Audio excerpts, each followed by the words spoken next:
வாழ்வில் வார்த்தை ஊழியங்கள் வழங்கும் இன்றைக்கான இறை வார்த்தை. இயேசு கிறிஸ்துவின் நாமத்தில் வாழ்த்துகிறேன். நம் ஆண்டவரை விசுவாசிப்பவர்கள் எல்லோருமே கர்த்தருடைய பிள்ளைகள்தான். ஆனால் சில சமயங்களில் கர்த்தருடைய பிள்ளைகள் என்று அழைக்கப்படும் அவருடைய விசுவாசிகள் கர்த்தரை போதுமான அளவு விசுவாசிப்பதில்லை. தாவீதின் வாழ்க்கையில் சில பகுதிகளை வாசிக்கும்போது இவைகளை நாம் புரிந்து கொள்ளலாம். தாவீது கடவுளுக்கு பயந்து வாழ்ந்திருந்த ஒரு மனிதனாக இருந்த போதிலும் சவுலுக்கு பயந்து இங்குமங்கும் பயந்து ஒளிந்து ஓடிக்கொண்டிருந்ததை பார்க்கிறோம். 1 சாமுவேல் 27 அதிகாரம் முழுவதையும் வாசித்து பாருங்கள். இந்த அதிகாரத்தில் தேவனிடத்தில் முழு நம்பிக்கையை தாவீது வைக்காததையும் சில முறைகேடான காரியங்களை செய்தையும் காணலாம். முதலாவது, சவுலுக்கு பயந்து எதிரிகளான பெலிஸ்தியரின் தேசத்திற்கு செல்கிறார். அங்கிருந்த நாட்களில் தாவீது சுற்றியிருக்கும் பல இடங்களுக்கு போருக்கு சென்று வெற்றி பெற்று வருவார்.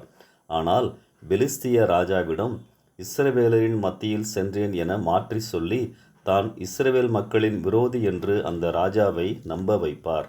யாராவது இதை ராஜாவிடம் சொல்லிவிடக்கூடாது என்பதற்காக அந்த பட்டணங்களின் எல்லா மக்களையும் கொன்று விடுவார். இந்த அதிகாரத்தை நான் வாசிக்கும்போது ஆச்சரியமாக இருந்தது. தாவீதை ஞானவான் என்று சொல்லுவதா, ஏமாற்றுக்காரன் வஞ்சகன் என சொல்லுவதா? ஆவியானவர் நாம் சில ஆவிக்குரிய உண்மைகளை புரிந்து கொள்வதற்காக எல்லா நிகழ்வுகளையும் வேதத்தில் பதிவு செய்திருக்கிறார். கர்த்தருடைய பிள்ளைகளின் வாழ்க்கையில் அவர் மேல் உள்ள விசுவாசம் குறையும்போது மனதில் தீய எண்ணங்கள் உதிக்கும், தீய செயல்களை நடத்துவோம், தவறான திட்டங்கள் உருவாகும், சுய புத்தியின் ஆதிக்கம் ஓங்கும், தேவ அங்கீகாரம் இல்லாத மனிதத்தன்மையற்ற செயல்களை செய்ய வழி உண்டாகும். பிரியமானவர்களே, நம் விசுவாச வாழ்க்கையில் எல்லா சூழலிலும் அவரை நம்புவோம். விசுவாச குறைவு நம்மை தவறான பாதையில் கொண்டு செல்லும். பயம் வரும்போதெல்லாம் கர்த்தரின் பாதத்தில் அமருவோம். தானியேலின் வாழ்க்கை உதாரணம். சோதனை, பிரச்சனை, நெருக்கடி வந்தபோதெல்லாம் ஆண்டவரின் பாதத்தில் தஞ்சமடைந்தார், ஜெபித்தார். அவரை நம்பி சிங்கக்கெபிக்குள் சென்றார், வெற்றியும் பெற்றார்.